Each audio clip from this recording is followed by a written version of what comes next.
Halo semuanya, kamu kembali lagi dengan Close to Window. Bukan ekonomi, bukan dosen, tapi hari ini aku akan menjadi ketuanya khusus buat kalian. Dengan saya Leonardo, dan hari ini kita bakal membahas tentang sebuah kasus kelangkaan yang terjadi di Indonesia, yaitu kelangkaan pangan. Hari ini aku nggak sendiri, aku ditemani dengan narasumber yang benar-benar spesial banget. Perkenalkan, Jason. Halo semuanya, saya Jaden Yusiantio sebagai lapisan pengembangan sumber daya akan menemani kalian dalam podcast pada pagi hari ini. Nah, tahu nggak sih kalau walaupun Indonesia ini cukup unggul banget dengan sumber daya alam di negara kita, namun banyak hal yang terjadi. Salah satunya itu krisis pangan, dan itu terjadi karena adanya perubahan cuaca ekstrim maupun juga pelestarian alam yang tidak begitu sempurna, banyak pokok sampah dan lain-lain. Nah, menurut kamu itu gimana? Yang kau katakan itu benar banget. Jadi gangguan distribusi akibat bencana alam atau konflik juga bisa jadi faktor kelangkaan. Nah, ngomongin krisis itu ada nggak sih hubungannya sama kelangkaan? Kondisi di mana sumber daya itu nggak cukup untuk memenuhi semua kebutuhan kita. Jadi dalam konteks ini sumber daya yang dimaksud adalah makanan. Nah, itu sedih banget ya sih. Kelangkaan pangan ini banyak banget dan sering terjadi di seluruh dunia loh. Indonesia ini juga termasuk salah satunya. Karena itu makanya kita harus membahas kelangkaan pangan ini ya, supaya masalah-masalah ini dapat lebih diperhatikan dan orang-orang bisa lebih peka. Nah, bener banget tuh. Ada kasus yang berasal dari Papua nih salah satunya. Masyarakat di sana tuh mengalami gagal panen gara-gara diserang oleh cuaca ekstrim. Berita buruknya itu adalah sumber makanan mereka itu hanya dari kebun. Mereka bahkan tidak berburu dan lain-lain. Perubahan cuaca ini memang menjadi masalah yang sangat besar bagi mereka. Banyak orang tuh yang kelaparan karena kebunnya tuh gagal panen. Wabah kelaparan sering terjadi di sini. Jadi kayak pertama pada 2015, terus terjadi lagi kelangkaan pangan pada 2016 sampai 2022. Waduh, parah banget ya. Aku dengarnya juga banyak banget anak-anak yang kekurangan gizi, bahkan sampai ada yang meninggal dunia.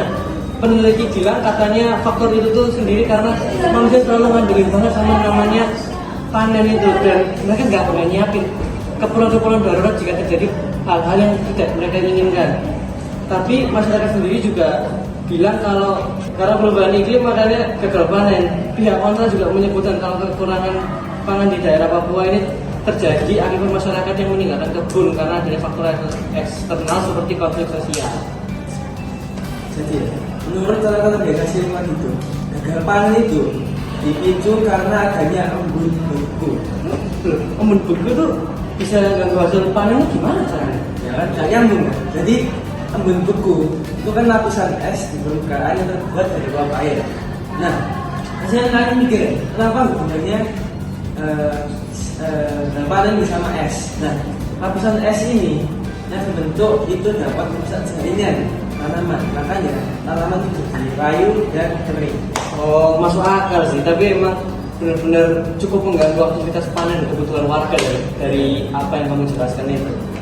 Jadi kamu tahu nggak, fun fact, sebenarnya kejadian iklim itu sudah biasa karena ada hal lain yang jadi faktor yang lebih besar. Oh, iya kan? Iya. Jadi kamu masih kan nggak sebagai, tetapi faktor manusia lah yang lebih berperan. Loh, kok bisa? Bukannya mereka itu yang terdampak? Kok bisa mereka jadi faktor utamanya? Iya, sangat mengejutkan ya. Seperti itu, apalagi di masyarakat Papua yang biasanya dikenal karena rajin dan tekun. Nah, saya beritahu kenapa terus itu. Kenapa tuh? Jadi ya, mereka tuh mulai meninggalkan kebun dan bidang pertanian. Salah satunya karena aktivitas politik. Oh iya, bener banget tuh, aktivitas politik mereka sama kayak pilkada gitu kan ya. Iya. Jadi mengurangi banget tuh sama fokus dari pertanian, karena mereka fokus untuk menentukan calon pemimpin mereka di negara ini. Nah, tapi bolos-bolos semua emang harus tenang aja. Pemerintah tuh pasti punya saran sebagai solusi untuk mengatasi masalah ini. Karena seingatku, pemerintah itu memberikan saran untuk membangun lumbung untuk menyiapkan makanan hasil panen untuk jaga-jaga. Bener nggak ya? Benar. Jadi Itu yang kamu kalian bener banget. Selain itu, pemerintah itu juga nawarin loh untuk menjadikan Papua sebagai sentra pertanian, lumbung pangan lokal dan pertanian pangan. Tapi tetap dong, jangan sampai ganggu tradisi dan pengetahuan lokal yang ada dari milik mereka. Ya, benar. Kira-kira bisa nggak sih buat jangka panjang? Bisa. Lumbung pangan ini biasanya didesain khusus supaya tahan, terutama daerah pelosok yang jauh dari akses jalan dunia luar. Biasanya mereka merancang lumbung yang klaimnya bisa sampai ratusan tahun. Keren banget sih, mantap itu solusinya. Nah, tentunya dari podcast ini kita bisa tahu kalau banyak banget kasus-kasus kelangkaan pangan di Indonesia yang pastinya merugikan banget bagi seluruh rakyat Indonesia. Dan pastinya itu dalam masalah pasti ada solusinya, bener nggak sih? Ya, benar. Terus juga tentang kelangkaan pangannya ada solusinya dengan cara meningkatkan produksi pertanian. Jadi kalau hasil panen dapat meningkat sehingga jika terjadi kasus gagal panen, ada cadangan pangan di lumbung seperti yang sudah saya jelaskan. Oke, kalau gitu bola-bola semuanya, terima kasih kalau sudah mendengarkan dan maaf banget kalau ada kesalahan kata dan jangan diambil personal. Yang kita ambil semua adalah inti dan edukasinya. Sekian dari saya, terima kasih.